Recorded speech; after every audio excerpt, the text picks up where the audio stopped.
3.2 का 18वां सवाल। ये मोस्ट आईएमपी सवाल है, बोर्ड के एग्जाम में कई बार पूछा गया सवाल है। यदि a बराबर इतना दिया गया है 0 tan α/2 माइनस tan α/2 0 हो तो सिद्ध करो i प्लस a बराबर i minus a into cos alpha sine alpha minus sine alpha cos alpha, जहां पर i इकाई अवयव है। अब यहाँ पर a 2 क्रॉस 2 का है तो i का मान 2 क्रॉस 2 के स्वरूप में होगा। ठीक है, तो यहाँ पर देखना जो a का मान है उसको मैं लिख दिया। ठीक है, अब यहाँ पर देखना ध्यान से, सवाल में मैं tan α/2 बराबर x मान रहा हूँ। क्यों?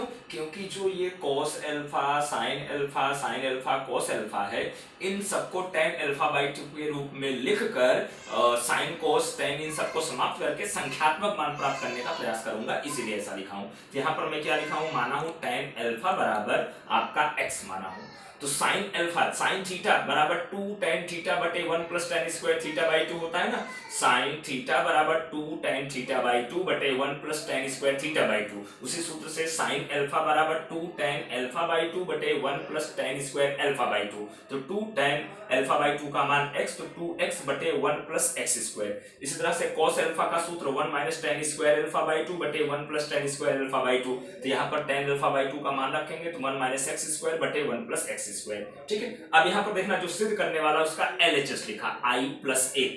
अब i का मतलब 2 क्रॉस 2 का इकाई अवयव, तो यहाँ पर 1 0 0 1 प्लस a का मतलब ये पूरा मान देखो उठा के रख दिया, i का i लिखा 0। अब यहाँ tan α/2 बराबर क्या माना हूं मैं x, फिर यहाँ माइनस tan α/2 है माइनस x और 0। जब इसको जोड़ेंगे पहले के साथ पहला 1 प्लस 0 बराबर 1, 0 माइनस x बराबर माइनस x और 0 प्लस x बराबर x, 1 प्लस 0 बराबर 1, ये LHS आपका आ गया। अब RHS निकालने से पहले i माइनस a का मान मैं निकाला हूं, i माइनस a।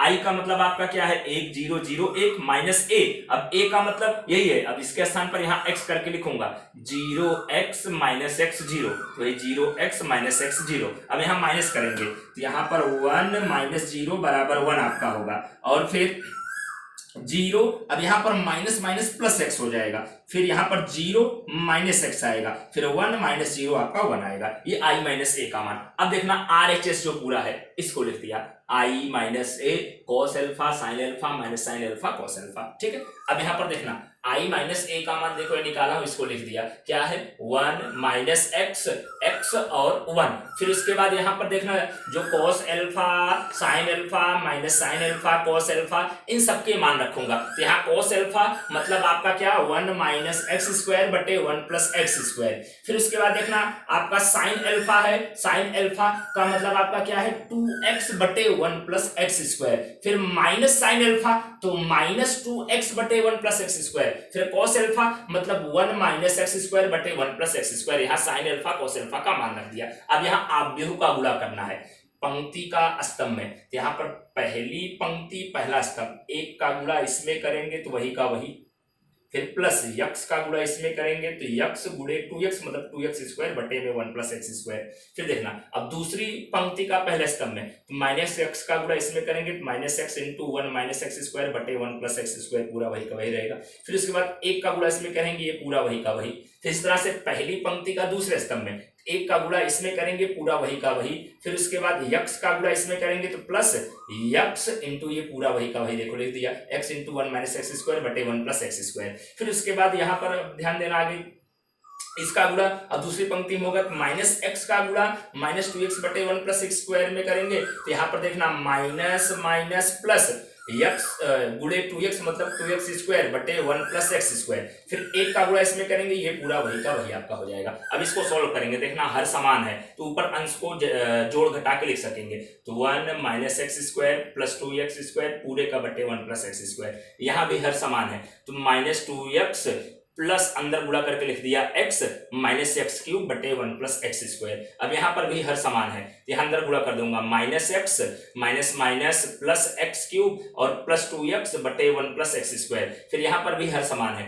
तो 2x square +1 minus x square बटे 1 प्लस एक्स स्क्वायर। अब यहाँ ऊपर सोल्व करूंगा तो minus x square plus 2x square, तो एक्स स्क्वायर बचेगा, तो 1 प्लस एक्स स्क्वायर बटे 1 प्लस एक्स स्क्वायर। यहाँ पर देखना माइनस का 2x प्लस का x, तो माइनस का x क्यूब बटे 1 प्लस एक्स स्क्वायर। यहाँ पर देखना माइनस का, देखना पहले x क्यूब लिख दिया, माइनस का x प्लस का 2x बराबर प्लस का x आएगा 1 प्लस एक्स स्क्वायर। और फिर यहाँ पर 2x स्क्वायर में से एक एक्स स्क्वायर घटेगा, तो एक्स स्क्वायर प्लस 1 बटे 1 प्लस एक्स स्क्वायर। तो यहाँ पर देखना कटकर 1 आ गया और यहाँ पर भी कटकर 1 आ गया। अब यहाँ पर देखना इन दोनों में x कॉमन ले लूंगा तो आपका एक्स स्क्वायर प्लस 1 बटे 1 प्लस एक्स स्क्वायर। अब इन दोनों में माइनस x कॉमन लूंगा तो 1 प्लस एक्स स्क्वायर बटे 1 प्लस एक्स स्क्वायर। यहाँ 1 प्लस एक्स स्क्वायर से 1 प्लस एक्स स्क्वायर कैंसिल, यहाँ पर भी 1 प्लस एक्स स्क्वायर से 1 प्लस एक्स स्क्वायर कैंसिल। यहाँ 1, यहाँ x बचा, यहाँ माइनस x और यहाँ पर 1 बचा। तो ये LHS का मान देखो कितना आया था 1x माइनस x1, RHS का भी मान आया 1x minus x plus 1, LHS equals to RHS से आपका सिद्ध हुआ। ठीक है, अब यहाँ पर देखना जो अगला सवाल है, एक व्यापारी है, उसके पास उसके कोष में कुल 30,000 रुपए की रकम है। ठीक है, और वो 30,000 की रकम को 2 अलग अलग ब्रांड में निवेशित करना चाहता है। पहले ब्रांड में 5% की ब्याज उसको प्राप्त होता है और दूसरे ब्रांड में उसको 7% का ब्याज प्राप्त होता है। यहाँ पर सवाल पूछा गया है, यदि उसको कुल ब्याज 1800 रुपए प्राप्त हो तो पहले ब्रांड में निवेशित की गई रकम और दूसरे ब्रांड में निवेशित की गई रकम का मान ज्ञात करो। और यदि मान लिया उसको कुल ब्याज 2000 रुपया प्राप्त हो, तब पहले ब्रांड में कितनी रकम निवेशित करेगा और दूसरे ब्रांड में कितनी रकम निवेशित करेगा। तो निवेशित की गई रकम का मान निकालना है। पहले ब्रांड में 5% की दर से ब्याज प्राप्त होता है, दूसरे ब्रांड में 7% की दर से ब्याज प्राप्त होता है, सवाल में है। तो वही मान लिया कोष की कुल रकम है 30,000 रुपया, तो माना प्रथम ब्रांड मतलब 5% पर निवेशित रकम x रुपया है, तो और द्वितीय ब्रांड जो 7% की दर से प्राप्त होता है पर निवेशित रकम आपका तब कितना होगा, क्योंकि टोटल हमारे पास 30,000 रुपए थे तो x रुपया हम प्रथम ब्रांड में निवेशित कर दिए, तो शेष 30,000 माइनस x द्वितीय ब्रांड में हम निवेशित करेंगे। और ये सारा कैलकुलेशन आव्यूह की विधि से, आव्यूह गुणन की विधि से प्राप्त करना है, सवाल में लिखा गया है। तो यहाँ पर देखना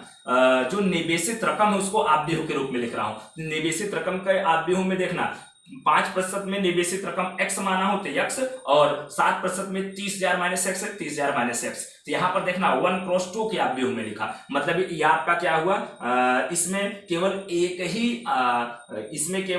ही पंक्ति है, इसलिए पंक्ति आव्यूह के रूप में इसको लिखा हूं। चाहे आप इसको स्तंभ आव्यूह के रूप में लिखें चाहे पंक्ति आव्यूह के रूप में लिखें, लेकिन जिस आप रूप में इसको लिखेंगे उसका उल्टा इसका रूप लिखना होगा। जो ब्याज की दर है तो ब्याज प्रथम ब्रांड पर 5% है और द्वितीय ब्रांड पर 7% है, तो इसको मैं आपका स्तंभ आव्यूह के रूप में लिखा, ये 2 क्रॉस 1 के रूप में लिखा। अब कुल ब्याज 1800 रुपया प्राप्त हो रहा है, 1800 रुपए को अगर आव्यूह के रूप में, 2 सवाल है, एक बार 1800 प्राप्त हो रहा है तब, एक बार 2000 प्राप्त हो रहा है तब, तो 1800 वाला मैं सोल्व करके यहाँ पर दिखाया हूं। इसको अगर आव्यूह के रूप में लिखूं तो यहाँ पर ये 1 क्रॉस 1 का आव्यूह, मतलब इन तीनों को ऐसा लिखना है, मतलब इन दोनों का गुणनफल c के बराबर होना चाहिए, ऐसा हमको लिखना है। तो यहाँ पर देखना a 1 क्रॉस 2 स्वरूप का है, b 2 क्रॉस 1 स्वरूप का है। तो यहाँ पर देखना क्या किया हूं, a और b बराबर c, देखना ये 1 क्रॉस 2 ये 2 क्रॉस 1, तीन दोनों का गुणनफल संभव होगा, 2 और 2 यहाँ सेम है, यहाँ 1 तो 1 क्रॉस 1 का आंसर प्राप्त होगा। और यही अगर मान लिया इसको आप a लिखे होते, इसको b लिखे होते तो b यहाँ पर लिखना पड़ता, मतलब कुल मिला के आपको चेक करना कि 1 क्रॉस 1 का आंसर आना चाहिए, a b को किस प्रकार से लिखा जाए।